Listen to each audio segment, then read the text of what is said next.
Welcome back, everyone, to Paper Movies, a novelization book club. I'm Adam. I'm the host for this month. Joining me are my co-hosts. We have Matthew and we have Jeremy. And we have as our special guest star today joining us Noah from the YouTube channel Quality Autism. Both he and Jeremy are also the hosts of a 007 themed podcast called Live and Let's Discuss. And that's also what we're going to be discussing today is a 007 novelization. We're going to be talking about the novelization to the first Brosnan film, GoldenEye. The novelization was by John Gardner and based upon the screenplay by Michael France and Jeffrey Caine. Before we get started, though, just a quick summary. When a general named Ourumov steals a key called GoldenEye that can activate a satellite in outer space and cause an EMP, M sends 007 to investigate and who stole GoldenEye and find out what they intend to do with it. And the investigation leads to Ourumov's involvement with a secret criminal organization known as the Janus organization. And he finds out that there's a figure from Bond's past who is tied to this criminal group. So, yeah, without giving away too many spoilers. Yeah.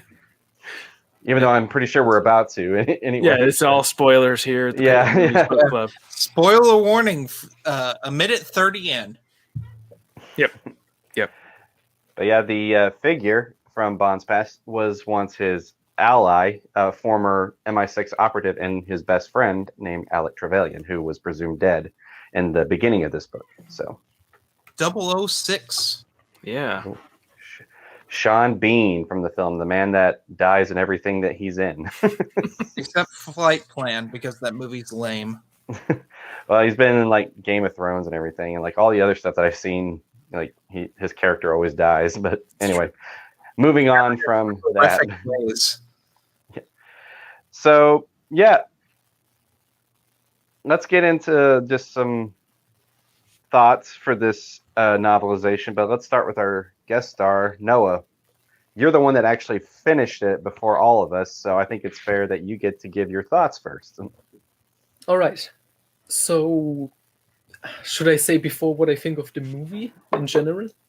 Before we go into the novelization? Sure, go for it, yeah. Okay, I think the movie itself is fine. Like, it's not one of my favorites, but it's decent enough story and everything. The film has some quips and dialogue, funny dialogue, which I didn't like, which is absent in this novelization, actually. Yeah. It's changed a little bit. And what I didn't like about the movie, like really disliked, was actually Brosnan, as, you know, his performance. So I was curious if this book is going to be like, you know, going more into Bond's character. And I would say this book is decent enough as a novelization, but what Jeremy said while we were reading it, it's cutting out the fat from the film in a way. Mm-hmm. And at the same time, it adds some things that I thought should have been in the film. Absolutely. Yeah, I like that. Oh, go ahead. I'm sorry. Oh, no, continue. I was going to say, yeah, I liked that there was a few scenes that were added, like a few dialogue, and like as you said, Noah, there was times where they cut out all of those weird, you know, puns or one-liners and everything. That especially Brosnan's introduction in the movie. Oh, I was sad that wasn't in because it's so stupid. I was glad. When he's infiltrating this Russian place. In the film, his introduction, he's hanging like upside down in a Russian stall when someone is like taking a dump, and it's like, forgot to knock. yeah, that's not in here, thank God. Yeah, he's a cool introduction in this. Yeah, explains why he's there. You know, he's got something to do. Film. I watched the film for the first time as well, and I didn't really like the film that much. I told the guys here that I was like, I'm watching the film. But, you know, the further the movie got along, as I told them when I watched like the intro, I was like, I don't know how I feel about this.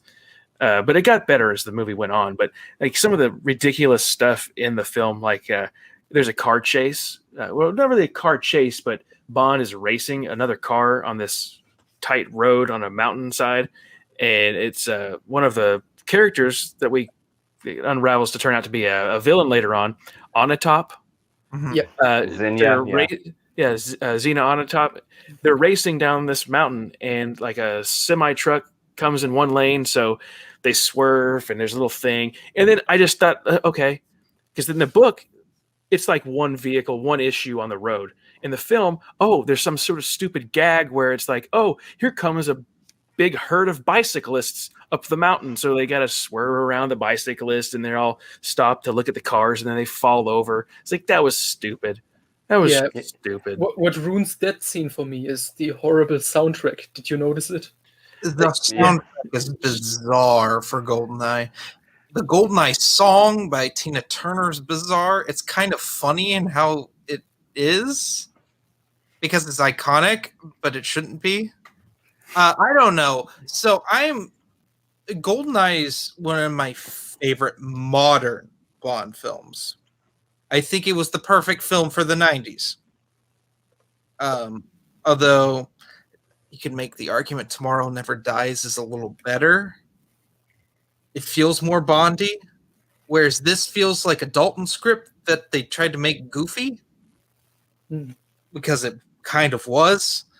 But for the novel, I don't know about you guys, but I kind of know because we all have. Matthew and Adam are actively reading the Fleming Bond stuff from the 50s and 60s. Noah and I have read all of it. In fact, this was the first book I picked up Bond that wasn't written by Fleming. And it was a rough adjustment at first. Yeah, I was going to say, that was actually, when I took notes down, that was like, after, I've read like probably before reading GoldenEye, I've read like 4 or 5 Ian Fleming books, and then I read this, I got whiplash. Yeah. I was just like, whoa, there are some positives, though, with it not being a Fleming book. Number one, they don't bring up that Bond's Scottish, which is a pet peeve of mine, that it's shoehorned in that Bond is Scottish, because he wasn't Scottish until they cast Sean Connery, and then Fleming wrote it in later. Which Adam, I think, is about to come up on. Or I think you're too away from when they start throwing that in. That's interesting. Yeah. A weird appeasement thing. Another thing is it's a fun read overall. It's better than the film, I will say that. There are missed opportunities, though, in this. I think there's an attempt to reference another Gardner Bond book in it. But being someone who hasn't read a Gardner Bond book other than this, he talks about that there was someone, but she ended up being like a paraplegic or something that he loved. I thought he was going to talk about some sort of spoilers. Cover your ears, Matthew. Just give me a thumbs up when I can come back. Yeah, because he's not a Bond fan. I thought they were going to talk about Tracy. Oh. They set it up for that, and they don't. It's like in the movie. Yeah, and it's frustrating because, like, License to Kill, the film before this, a novel also by John Gardner, that deals with Tracy's brought up in that. And that's the last time in the Bond franchise as we know it that she's brought up. And they had the perfect time to do it in GoldenEye. I mean, she's kind of alluded to. Not well. Yeah. Not well at all. Yeah. There was, one time where I thought that they were alluding to her in the third Brosnan film, The World Is Not Enough. Someone asked, like, have you ever lost a loved one? And he just kind of dismisses the question. But anyway, we should probably bring Matthew back in. So, yeah.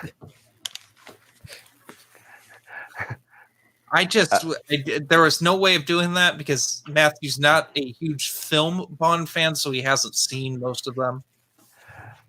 I think, honestly, if Matthew had watched all the Roger Moore films, which we've advised him not to do before finishing reading the Fleming books, he would appreciate GoldenEye more. It balances the camp better. I was wanting to ask you guys this because we kind of touched on it a little bit, but I kind of got with all of like, you know, taking out all the cheap puns and, you know, adding like additional scenes. Like there's like they expanded on certain scenes, like the Admiral's death when, you know, Xenia was like, you know, sexually killing that man, and they kind of added. Thank you for you saying it, and I didn't have to. Well, I mean, yeah, but like they added a scene after that, and they've added like a few extra scenes here and there. But I was just wanting to. I kind of, as I was reading it, I got the hint that Gardner was trying to write a serious Bond book, and yes, like, and that's just, but it's like he was trying to, you know, like go on the similar style as Ian Fleming, like, and make it more serious. And for the most part, I thought he did okay, but that's kind of where, but you know, you can definitely tell it's not Ian Fleming, and it was just, that's where I kind of got the like, whoa, you know. That's the thing with the book and the film. Like I like that I watched the film and read the book, but I kind of regret watching the film before I read the book, because when I'm reading some of that stuff with the Onatopp, like the way she does her killings and stuff, in the film, it's just so goofy. Yeah, I was like, what is this trash? But in the book, it does read better and like not completely stupid. Because the film was stupid, like with some of these scenes. But when she kind of like, you know, she enjoys that in more ways than, you know, one should. It just makes more sense in the book. Yeah. And can I just say about, Adam, your point with Gardner trying to write more serious? John Gardner is such a weird author to me, because he wrote in the 80s 14 or 16, if you count the novelizations to License to Kill and GoldenEye. He wrote 16 James Bond books. And let's just say they vary in quality. Like his second one, I told you before, it has mind-controlling ice cream. And then some books later, there is like a plot about like Russians murdering like women by like smashing their head with hammers and cutting out their tongues. And it's like, that's the same author in the same series. And brutal. I don't know what he's going for. So I wanted to bring something up in this, because this isn't just like a paper movie. This is like a special paper movies where we're not just comparing it to the film, but we're also comparing it to Fleming's work, because we're all, for the most, somewhat aware of his work. The sexuality of this book was weird. Because Fleming had this way where his books, for the time, very explicit,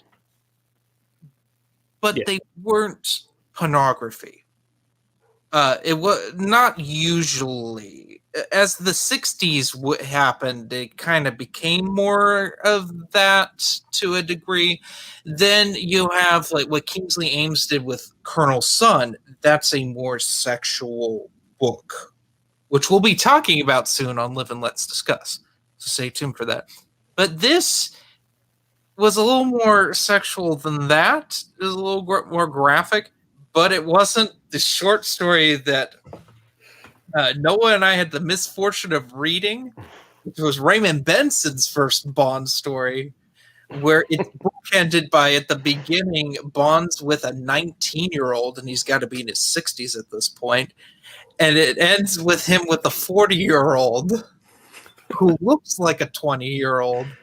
And I'll spare you the terrible puns in it, but that, granted, it was written for Playboy magazine, but like it was so, to take Matthew's words out of his mouth, tacky. It was very tacky, and this is coming from me, arguably the bad boy and the gross one of the podcast. It didn't feel right, and in this, it was borderline. It just didn't feel right for a Bond story. A Bond book that was film that was PG-13. It just felt a little R-ish. Yeah, because you remind me this one scene when Bond first meets Onatop. Oh, and she attacks him. In the film, it's played for comedy, obviously. Yeah. With sexual method of killing people. I think they actually have sex in the book. They do. Not in the beginning. It's at the end when they're in the. He goes to, I think, to meet. He thinks he's going to meet Janice, right? Yeah, at the hotel. He's in the like the pool room. Yes. And she comes out and she's like drops her robe and it gets really graphic. I was actually really surprised at how graphic it got during that scene. And then she tries to specifically do what? He penetrates, and it's so because they're legit fighting. Yeah, they're fighting, and he ends up. I can't do it because we'll get an explicit tag, but he really ends up. Doing the deed. Yeah. And I was like, why is this in here? It got weird. Did Benson write that part and then give it to John Gardner? He said, sure. I only got a couple more of these left. Well, this is like second to last book, I think. Maybe third to last. So I was going to ask, how well did you guys think that as a novelization, like, would you recommend this over the film? Yes. I would say so. I think it was a better story in a book than it was in the film because it did come across more serious. Gardner, I think he saw things in the film that he didn't like or in the script because I don't know how this one really worked out. I know you guys had told me that GoldenEye was a film first and then Gardner got, he needs to write the book for it. I think he took some stuff that he thought was really stupid out on purpose and was like, that's not what the character would do. That's not what the character would say. You see, I think he had an earlier version of the script. Okay. That's possible because there's something missing in here. The dialogue between Bond and Trevelyan for England, James. It's not in here, which is a thing that has a payoff in the film. Yeah.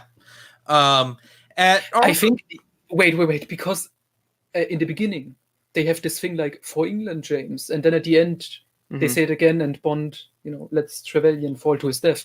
I think he actually says, like, screw you, scumbag, or something in the book. Yeah, or something does. More graphic, which I'm not allowed to say. Yeah, he lets go. He grabs his hand, like that Trevelyan tries to stomp his hand on a ladder so that Bond would fall, but the ladder gives out and he falls, but Bond grabs his hand and says something to him, and then he says, like, "Screw off." I think I remember. I think he says, "Go to hell." Okay, and that's how we get the explicit tag. Not my fault. It's just a place. It's just a place. It's just a place. We good. Yeah, that's it's exactly what he says. Yeah, he says, "Haul me up for heaven's sake," and he says, "Go to hell," and he drops him. Were there any additions in the novel that you? So loved? I wrote a little bit down with additions in general. The prologue and the first few chapters is different. Like yes, oh, yeah, big with time. him infiltrating the base. That's the most different. Because he kills like 2 Russian chess players at the beginning. Mm-hmm. Yeah, the guards that were in their little outpost type thing. Mm-hmm. Yeah, there's also. Then of course we get the reason why he's destroying this place. It's like a chemical factory where they are developing weapons. Yeah, dirty bombs and stuff. Mm-hmm. And there isn't the scene where he jumps after an airplane. Yeah, he just which is better because that is a dated effect in the film. Like I will say the film looks fine, but you're talking dated effects in Brosnan Bond films? Say it ain't so.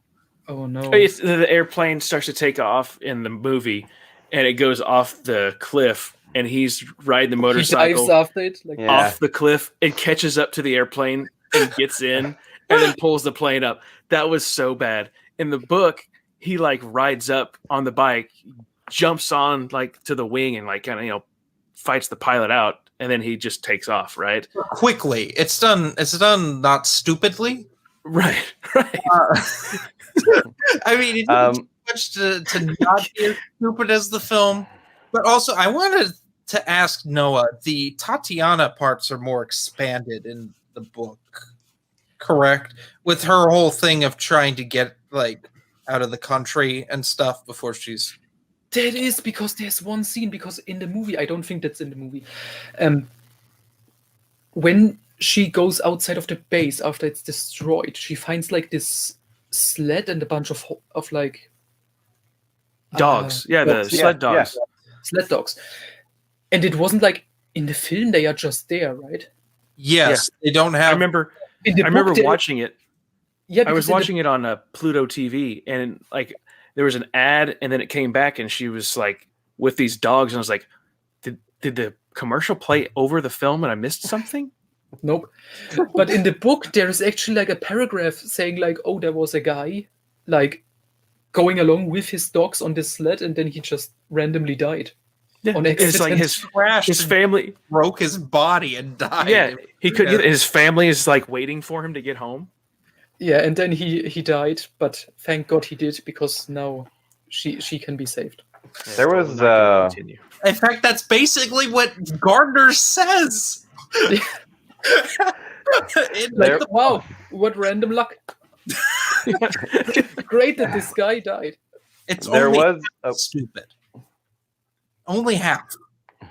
There was actually one scene that was in the book that wasn't in the film that I thought would have been kind of a cool addition to the film. It's like where after the train scene, when they have to get to Cuba, and like Bond has to like put on this weird disguise and everything, and it talks about how he hates disguises and everything, and it's like that would have been kind of fun to see in the film, but I looked to see if there was like a deleted scene with that, and there wasn't. So yeah. What was the one I wanted? There's some lines like one-liners and stuff are left in there, and I think that they're fine. Bond when he's fighting Xenia, and we had the weird, awkward penetration. He's like, that depends on your definition of safe sex. Every time. And it worked in the book. And one of my favorite M lines, because there's the 90s were full of like feminism and stuff in a lot of media. And one of those things was M became is now a woman. Not like sex change, but like that we have a new M. Mm-hmm. The woman. Which I was disappointed, because I was thinking maybe he talks more about like the old M, Miles Massey, the character. Not really. A little bit. Yeah, he mentions them like in the beginning, like because he refers to M as a him. So yeah. Yeah, and he talks about how M wouldn't like the way that the new M's office is. Yeah, it was more than just him too. Like other people in the office, like she had a nickname, like the numbers lady or something like that. Like, the accountant. Oh yeah, the book also talked about Bill Tanner really disliking the new M. Yeah, because she like demoted him or gave him like this job he hated and everything. Yeah, she changed his job title. I think that's it. Yeah. I think Gardner did a pretty good job establishing the tension, just like there was tension in the film. I thought he did it even better than the film. But I'm glad I think you're a misogynistic dinosaur was left in, because I think it's a very good line. And it just proves that, like, because Bond doesn't like her particularly. She doesn't like Bond. But she does have a respect for him. Yeah, now you can kind of tell that he kind of has a respect for her too, like just because as an authority figure. Just like, well, I don't disagree. I disagree with mostly everything you say, but you are my boss, so I'll do it. What did you guys think of the extended scenes with the American? I don't know if he was CIA or the Marine. Jack Wade. Jack. Oh, Jack Wade. Like him. So annoying. He's the worst part of the book. Well, the ending was garbage in the film, and I was surprised that the same ending was in the book, where they just start to kiss in the field, and all the Marines just rise up out of the grass.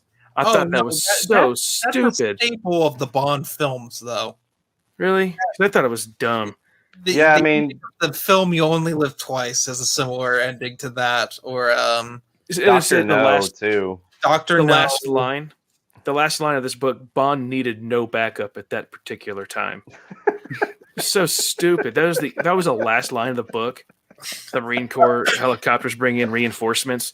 Bond needed no backup at that particular time. But and then it's over. But this reminds me of something that I disliked about both the film and the book. In the old films, like You Only Live Twice, you mentioned, Bond, when it's something big like this, he would go in with like an army, like with like allies. Yeah. And in the Brosnan age, he does all of this stuff alone. Like he's a one-man army going in with machine guns, gunning the bad guys down. Yeah. I was disappointed with the bad guy in this because I expected like more of a battle of wits.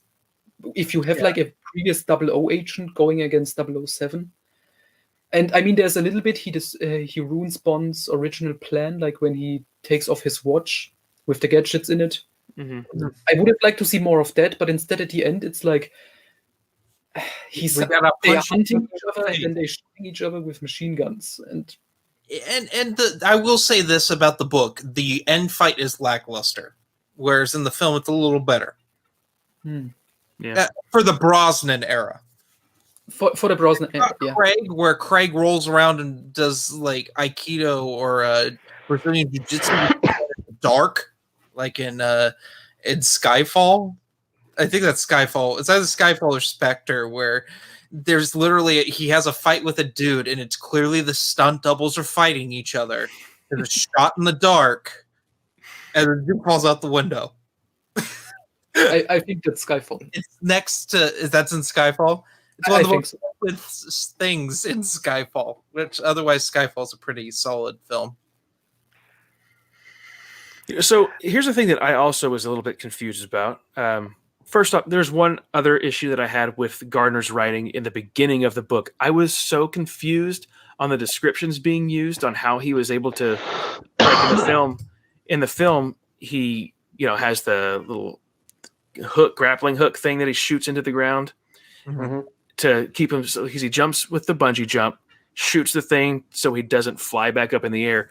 I was confused of what I was reading during that part. I know what you're talking about. And then when I saw the film, I was like, okay, I get it now. But I don't know, just like the way he was calling that piston thing, I'm like, what is this? What is he talking about? That confused me. But the whole setup and the intro was definitely better in the book than it was in the film. I just didn't like that part. Yeah, no, I know exactly. I remember what you're talking about. Like, I remember, it wasn't really a good way of describing it, but it's just like he goes into like this detail trying to describe, and you're like, what? And then you watch the film and you just see what's going on. You're like, oh, yeah, yeah. It was interesting. So, what was like? What was one scene? Go ahead. No. One scene before we forget it. The Q scene, and I legitimately, I think I double checked. The Q scene in this is basically non-existent. Yeah. Yeah. Yeah, because I think I had to check because I was reading the German copy of it. Mm-hmm. I checked my English copy of it just because I was like, is this abridged? When I read the Q scene, because it's like, it's not a scene. Because it's like 2 lines. You got to understand that in Germany they really like to abridge their translations. Yeah. I mean, look at Stephen King. That was horrible in the 80s.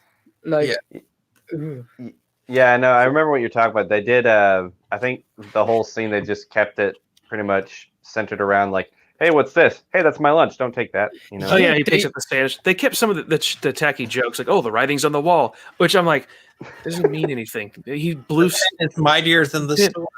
Yeah. Is that a joke with writings on the wall even in here? Because it really feels like the scene is like, okay, Bond got in, he got his gadget, then he made the joke with like, that's my lunch, and then we are out, Yeah. and it's like 2 or 3 sentences. It's I enjoyed so that. weird.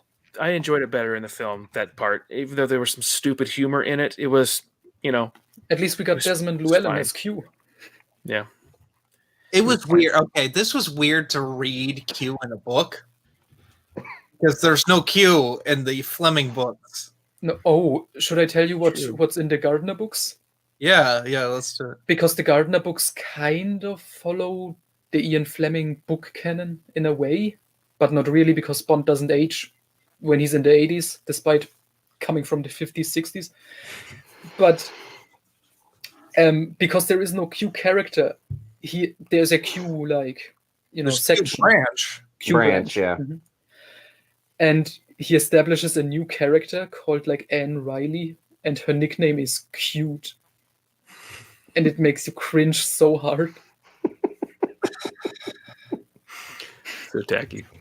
I'm shocked that didn't end up in his in this novelization.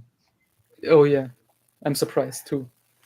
So I was wanting to ask, like, favorite part, like, of this novelization, like, that was not in the film. Like, what was the part of the novelization? Basically, what I'm trying to ask is a part that wasn't in the film that made you like this story better. The penetration scene. Oh my god! Of course. Those two down there.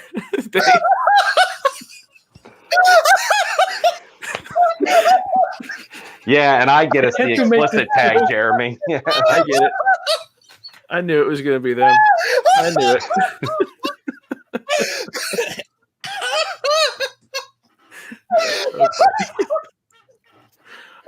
I guess I'll go first or second. Oh my gosh! Oh my god! I'll take the spot in seconds here. It's the same color as his shirt.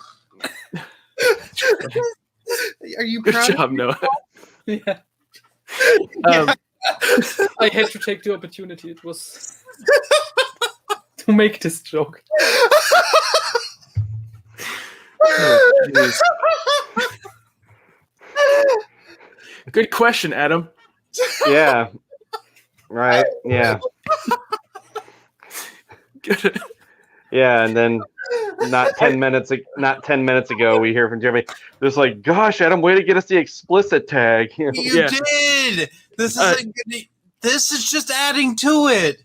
There's something that I wanted to mention that I liked that was different than the film. Of course, there's two things. I like the Jack Wade stuff in the book. I thought it was good. It added to the story because he drives him around town, kind of pointing things out, showing him like, yeah, you got to look out over there, blah, blah, blah. Shows him where the train yard is. Yeah. Huh? In the most annoying way possible. Yeah, I guess so. Yeah, they did the stupid name banter. He keeps calling him Jimbo and stuff like that. And he's like, don't call me Jimbo. He's like, all right, Jimbo. And it's like, okay, come on. This is stupid. And then he gets called Jacko. And he's like, don't call me Jacko. Yeah, that was the stupid stuff. But like, I like how he took him through town and showed him where the train yard was and all that kind of stuff. But did when he they went do to it in the movie? No, I don't. I thought the thing that I remember from the film is when they were driving somewhere, and his car broke down. He's like, "Oh yeah, this is a dependable car." And then the next scene, they're like broke down trying to fix the engine. And he's like, "Give me the hammer," and he hits the engine, and it starts back up. He was more. I remember him being more helpful to Bond in the book because he actually gave him a tour of the whole city. He's just like, and over here we have, Yeah, it's true. And then when they go to that, what is it, Valentine? Tchaikovsky, yeah. Something that really caught my eye because I really like the Counting Crows band, and the singer in Valentine's Bar in the movie is singing "Stand by Your Man," yeah. And here the singer is singing "Counting Crows," "Raining in Baltimore." I thought that was really funny. Who's singing? It's an actual. Is it Sheryl Crow that's singing in GoldenEye? I think it's just some. It was awful. It's awful, but it's someone who can actually singing awfully. Oh, but I want to say, I don't know, but I just thought that little Counting Crows thing was like, oh, 90s. It's the 90s. Yeah, it felt weird. It felt weird in a Bond book, but like it was fine. It doesn't make sense though that they'd pick "Raining in Baltimore" though, because it's more of a depressing song, and they're in like a bar hanging out, having fun. That's I've never listened to Counting Crows in my life, so you need to fix that. Says the guy who loves Aerosmith. Yes, 90s Aerosmith, 80s Aerosmith. He doesn't want to 70s guys. I like all Aerosmith. Get out of here with that. But we're talking about GoldenEye 007. Yep. His book has pictures. My book does not have pictures. That's good because we all don't like having the pictures in the book. This is true. True. Okay, but what you reminded me of, Matthew, with the Jack Wade character, you probably didn't. I mean, you probably don't know, but that guy is played by the same actor who was the bad guy in The Living Daylights, just like a couple of films earlier. Yeah, Joel Baker. That's weird. Not the first time that's happened in the Bond franchise. No, we just talked about You Only Live Twice and two Blofelds in there. Yeah, or General Gogolov. Oh yeah. Somebody needs to explain something to me. Octopussy. Yeah. What's that, Matthew? I have a question about Ormov. Mm-hmm. Were they working together from the beginning and it was like a fake death? That's the big question. Because it was like, oh, he shot him in the face. Because we see him, he's got a big scar on his face. Nobody else. I mean, Ormov didn't have a scar on his face. If that was from an explosion, why didn't Ormov have a scar on his face? Well, because if it's from a bullet wound, then it's like, why does his whole face look melted? Okay, we know the explosion. It's because Orumov and his men follow Bond outside. Yeah. And then the building explodes with Alec obviously still being in there. I never understood, not in the movie, not in the book, what it is with Orumov shooting Alec. Because in the movie, you can actually see him like 2 seconds after he shoots Alec.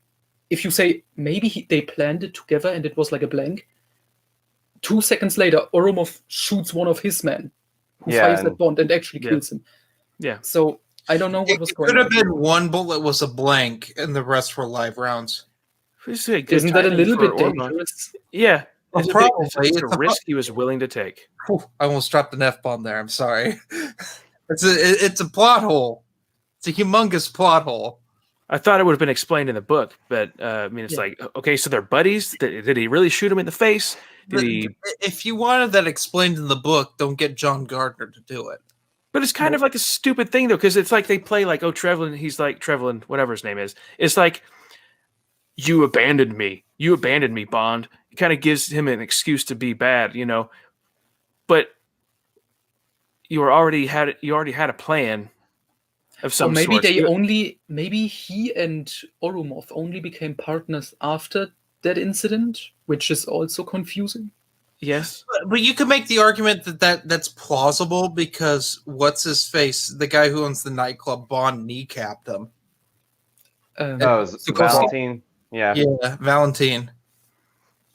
Yeah, I liked their little banter back and forth. Their relationship was kind of funny. He's like, "Why don't I return the favor?" And he like shoots between his legs. Yeah, I've always liked that scene where from the film, Valentine tries to exit his club and Bond puts his gun to his head. He's like, listening to it. That's a Walther PPK. I think I only know 3 men that use that kind of gun, and I killed 2 of them. And Bond's like, "Hey, lucky me!" And all of a sudden, not today. Yeah.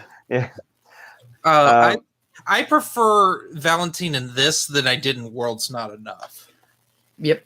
Which he does come back, and World's Not Enough is just a bad film. It's just a bad story. I always like that line that, like Valentine's just looking at him like, James Bond, a charming, sophisticated secret agent. Shaken and not stirred. Yeah.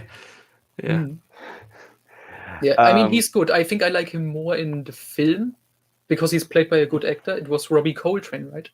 Mm-hmm. Yeah, who was Hagrid from the Harry Potter films, yeah. Mm-hmm. Yeah. I was going to ask, what was the scene that you, a part that you just, absolutely hated? And I swear if someone mentions that scene again. Okay. I don't know if I would say hated, but the Q scene was so non-existent but still it was just weird to read. Mm-hmm. Yeah, and it's just that's kind of essential to like the Bond films, like the Q scenes. Like there was always like that bickering between them, and that's kind of like where we were talking about earlier, where they were trying to turn this into like a C.S. Fleming like book, and Q is basically non-existent in those, and that's but just still keeping this one joke in there about a sandwich. Yeah. I'm gonna have to say better in the film. Say what? It works better in the film than it does in the book. Yeah. My issue is like the non-explanation of Ormov and Boris. Like I was thinking, was Boris working with them the entire time? Ormov and Onatop? Yeah, I think so. I think that's a little bit more obvious because I mean, at least Boris didn't get like shot by his allies or something. Right. Like, you can say he just vanishes, and it's like, well, that helicopter only carries 2, unless he sat in someone's lap. Oh, that's right. I never even. Oh. Yeah. So it's like, he was like, I'm going to go outside and smoke, and he sees a helicopter. And he's like, oh, crap, I got to get out of here. Because he's not supposed to. He wasn't supposed to use that exit to go do what he was doing. So he like snuck away. And then all of a sudden he's like, oh, you can't trust anybody. Talking to Natalia. He's like, meet me over at the church. And she goes to the church. And then Onatop is with Boris. And is that in the film? Yeah. Yeah. It's stupid scene in the film. And it's a stupid scene in the film because she goes into the church and she's like up at the front, at the altar, like there's candles. And then there's like a sudden gust of wind that blows the candles out and like the chandelier shifts around and she turns around all frightened. Oh, and there's like some old lady sitting down praying, and then she like runs to the exit. And then Boris, it's like they try to do a jump scare where Boris jumps out. He's like, it's just me. And he's like, okay. Didn't say he was invincible in the book, which is his catchphrase in the film. Did he not say that? Are you sure? Yeah. He also doesn't, in his scene when he's introduced, there isn't like his computer stuff, Yeah, he's a goon. He's more of a goon in the film than he is in the book. I don't think he died the same either, did he? No, he did. No, he did. He did. Did he get the T2 death? It was the T1000 death.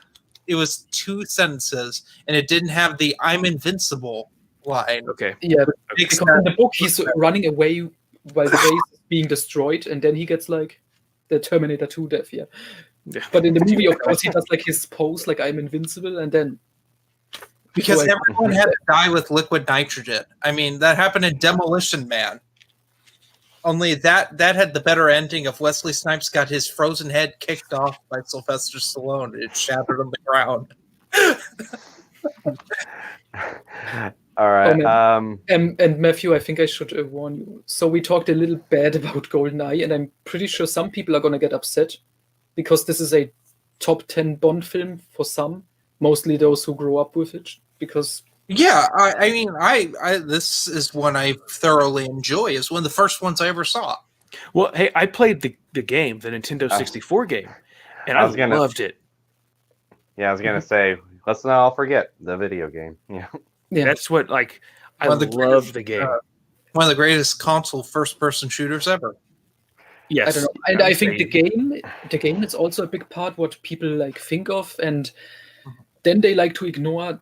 There are some problems with this story, like in general.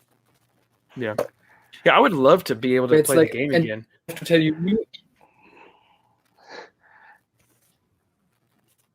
we had Noah cutting out for a second there.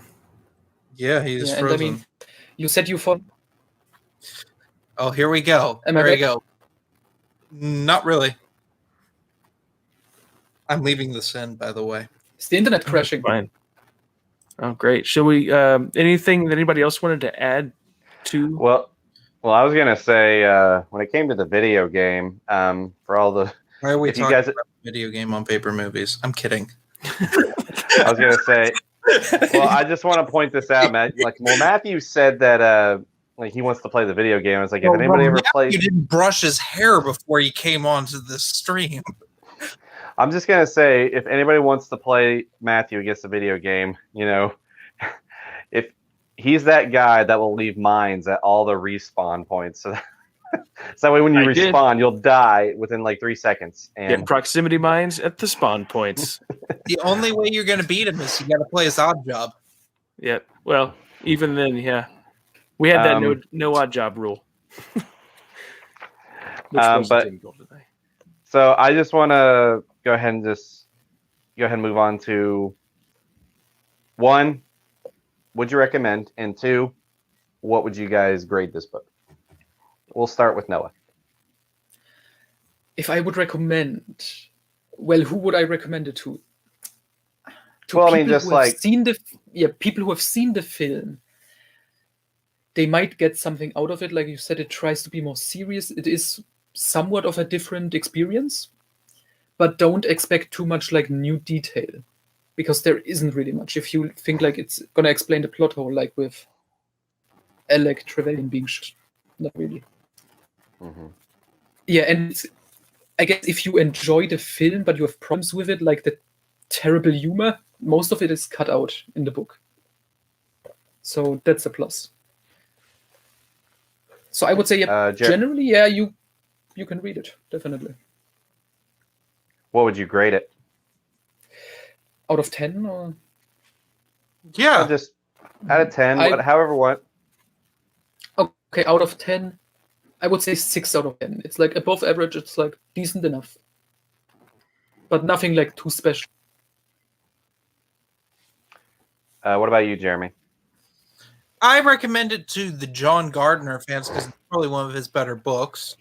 I recommend it to the casual Bond fan because you're going to get something out of it, and it's going to be what you expect, whereas the Fleming Bond fan wouldn't get anything out of this. In fact, I wouldn't recommend it to Fleming Bond fans because they're two different beasts there. As for this book, I enjoyed it. Not at first. It took a bit to adjust. But once I did, and I shut off the part of my brain that asks questions, I enjoyed it. I give this a 3.89 out of 5 stars. Okay. And a half. 3.9 and a half. Okay. 3.98 and a half. Okay. What about you, Matthew? Well, I'm going to have to agree with both of these guys.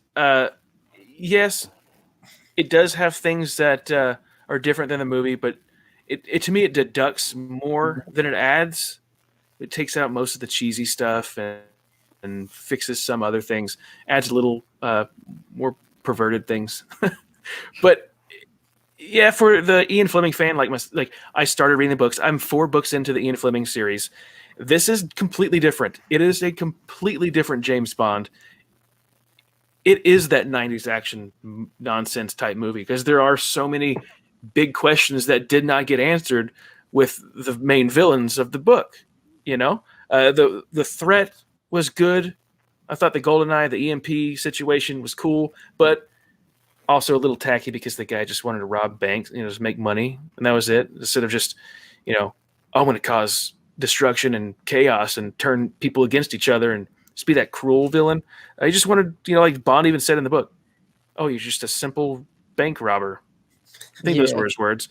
Yeah, the bad guy's motivation doesn't really make sense. Yeah, it's just kind of silly. But that said, yeah, if you're looking for a fun, like 90s action type movie novelization, this would be fun. You got the James Bond stuff in there with M. You got the cool gadgets from Q. It was fun. I do recommend that you read the book over the film, but then maybe you should watch the film too.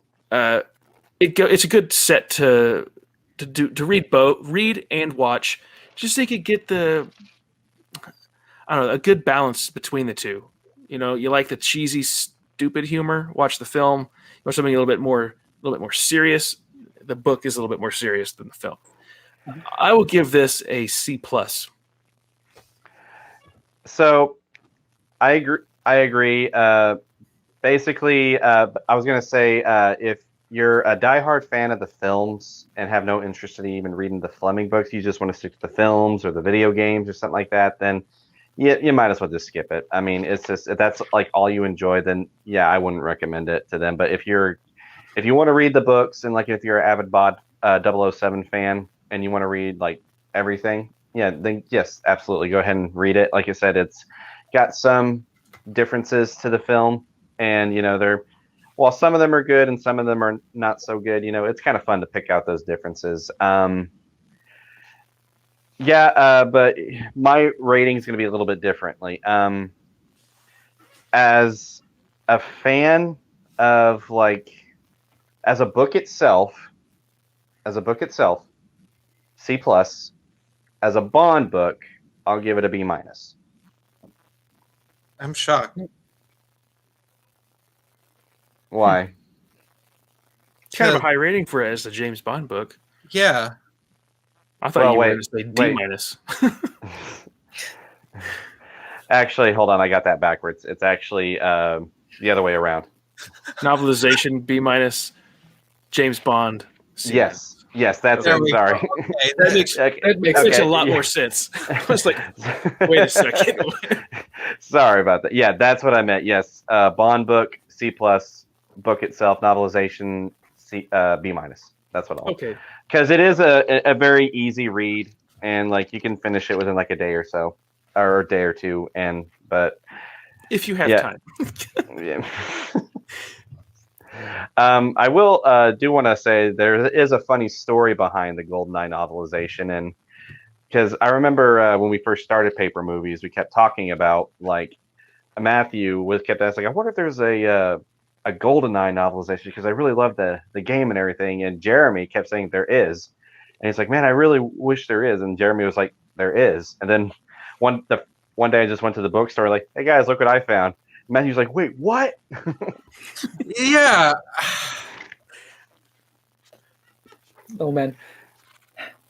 You just can't trust anything Jeremy says. It's always. I'm just kidding.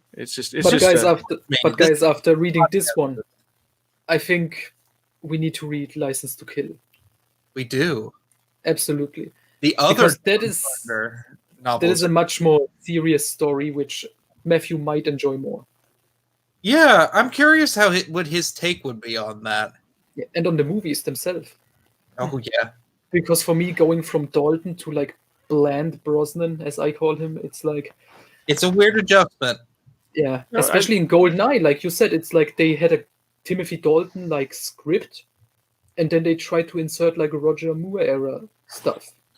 Yeah, and they ended up going into Roger Moore era stuff. That's the frustrating thing about Brosnan's Bond. It becomes just camp galore. Well, they've got, I think all of his films were turned into novelizations, weren't they? Yeah, Raymond Benson writes the other three. Okay. I'm not. There's enough James Bond novelizations that we could do one a year. You know. Yeah, I was about to say, yeah, all of them in 1 year. Yeah, right.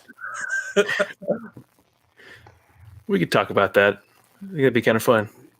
That would be. That would be confusing with like Spy Who Loved Me and Moonraker because they are novelizations to movies that are based on books. Yeah, that should tell you something. I mean, Matthew, you even said like you wanted to like read the Moonraker novelization after reading the original Flem book. I thought that would have been kind of fun. No, but Jeremy told me he's like, don't. We both. I'm gonna follow that advice and not do that. Matthew, you're not ready for any more era stuff right now. If you think this is campy, oh god, yeah, it's gonna get worse. Wait till you get to the bad guy who explodes. Remember, Jeremy? Yes, I remember.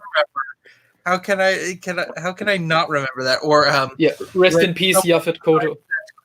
Someone decided Christopher Walken would make a good Bond villain. Oh no! In A View to a Kill. Oh no! And Roger Moore thought that facelift was a good idea. Literally made him look older. All right. On that note, I think we're going to go ahead and wrap it up. But anyway, guys, thank you all again so much. Also, special thanks to Noah from Quality Autism for joining us on this discussion of the novelization of GoldenEye. Everybody be sure to go check out Noah's channel at Quality Autism. We'll provide links and everything. Also, be sure to go check out Noah and Jeremy's podcast. You can find it on basically all the podcasting sites, like, Apple and Spotify, and there's even links to it here on YouTube. So be sure to go check it out. They're going to be discussing which Bond book next. We have an episode coming out next week of You Only Live Twice. You Only Live Twice. Yep. Followed by, we're probably going to tackle Colonel Sutton. Awesome. Yeah, so be sure to go check those out. And also be sure to stay tuned for next month's discussion. We're going to be discussing the novelization to Hook.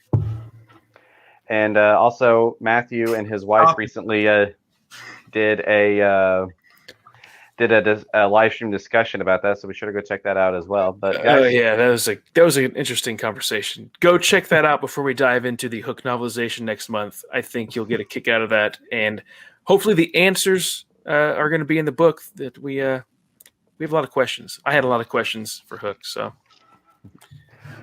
well, guys, thank you all so very much. Oh, go ahead. I'm sorry. It's like, watch it before you get hooked on Hook. Yeah, here you go. Anyway, guys, thank you all so much, and you guys have a great day. Bye everybody.